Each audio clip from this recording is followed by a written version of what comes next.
It's time to do another ham, and I'm going to be doing it out on the pellet grill today. But first we are going to give it a great sort of different rub. Later on we're going to be glazing it. Then after that great bath of smoke, we're going to cut into some terrific ham.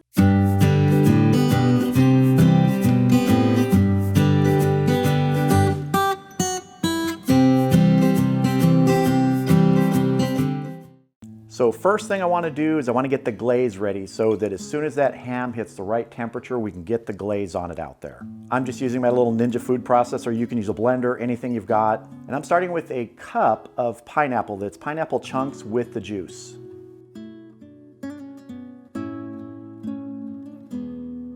To this, we're going to add half a cup of brown sugar. And we're going to spill some on the counter too. And get our lid on. And we're going to pulse it. You want a nice sort of granular glaze that'll sort of stick to the ham near the end of our cook. And we'll pour it right back into our little pineapple dish.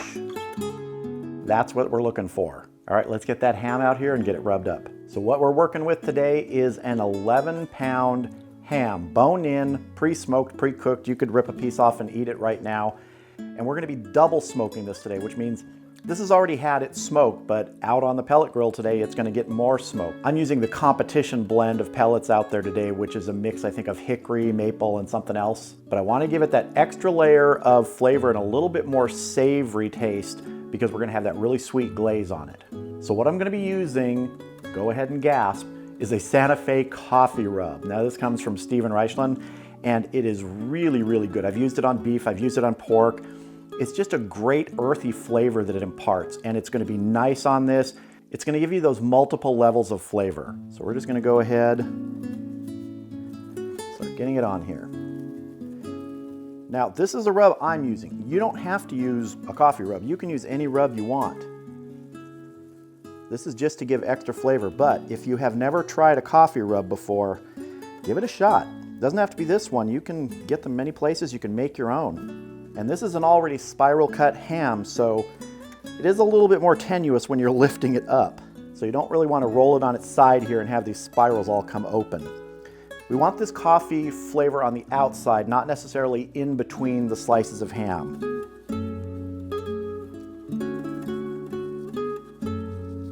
This coffee rub also has some spices in it, a little bit of heat, really nice. All right, that's looking good. Let's get it out onto the grill. All right, the Camp Chef Woodwind WiFi 24 is up to temp. Camp Chef sent this to me a few months ago and I've been loving it. We're at 250 degrees on this today. And as I mentioned, I'm using the competition blend of pellets. So let's go ahead and get our ham on. I'm gonna get an internal temperature probe now into this ham and not hit the bone. That's looking good. Our probe temp's 35. This is straight out of the refrigerator. So let's get our lid closed and get smoking.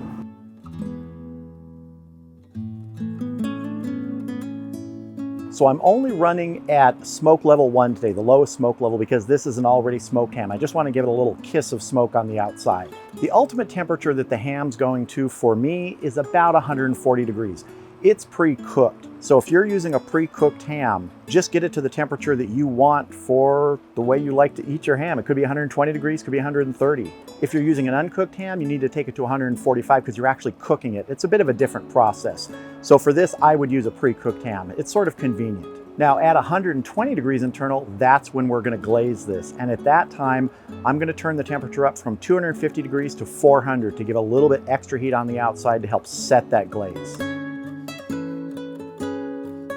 All right, we are at 120 internal. Let's check our ham. Oh, that's looking good. You can see how some of that spiral cut is separated. That's just going to allow some of that glaze to get right in there. So what I'm going to do is I'm going to go ahead and remove the temperature probe because we don't need it anymore.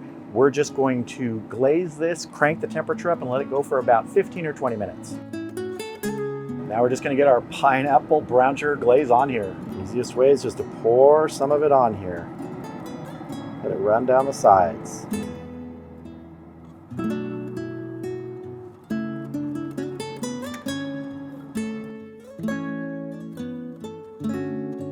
All right, let's get the Camp Chef closed up, crank the temperature up, and let this finish.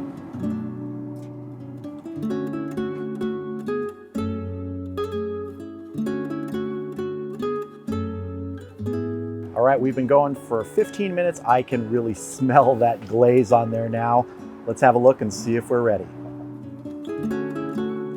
That looks good. All right, I'm gonna go ahead and get this off. We're gonna get it inside, let it rest for just about 10-15 minutes to cool down, and we're gonna have a taste.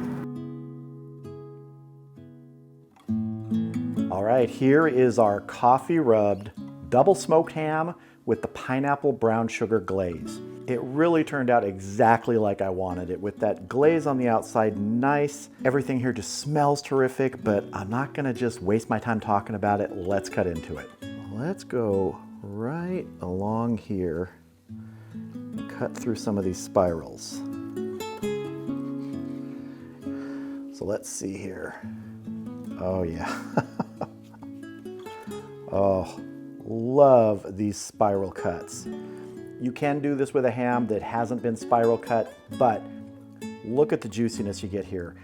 That 250 degrees out on the grill just gives it that time so it doesn't dry out. You can cook it a lot quicker, a lot hotter, and it's gonna get done sooner, but you have a tendency to dry out the outside of the ham before the inside of the ham comes up to temperature. So doing it a little bit lower and slower, you know, it gives it that chance. This took about 3 hours total to cook today. And just look at that. So I'm gonna dive right in because it's time to taste. Got a nice piece here, let's go. I've made a lot of hams. I've done a lot of them on the grill and the smoker. I think this is the best one I've done. That combination of that Santa Fe coffee rub and the sweet pineapple brown sugar glaze is terrific on this. And if you're hesitant still to try a coffee rub or a rub with coffee in it like this one, this is a mixture of coffee and spices, I don't know what to tell you. Give it a try. It works so well. It's my favorite on beef, and I've done it on ham a couple times, and with this one, it may now be my favorite rub on ham. It's got just that nice hint of heat in the background, so you're not overpowered by something that's too spicy. The coffee amazingly mellows it, and it's kind of the bridge between that spice and the sweetness. It just really, really works here. So again, if you're hesitant to use coffee in a rub or use a coffee-based rub, give it a try. You may not like it, but I'm kind of betting you will. So if you've got a ham to do for Easter, a holiday, or just because you like ham, give it a good rub, get it out on the grill or smoker at a lower temperature. Give it that time to just come up to temperature slowly with that pre-cooked ham. Give it a good glaze. You're gonna have an amazing meal from it.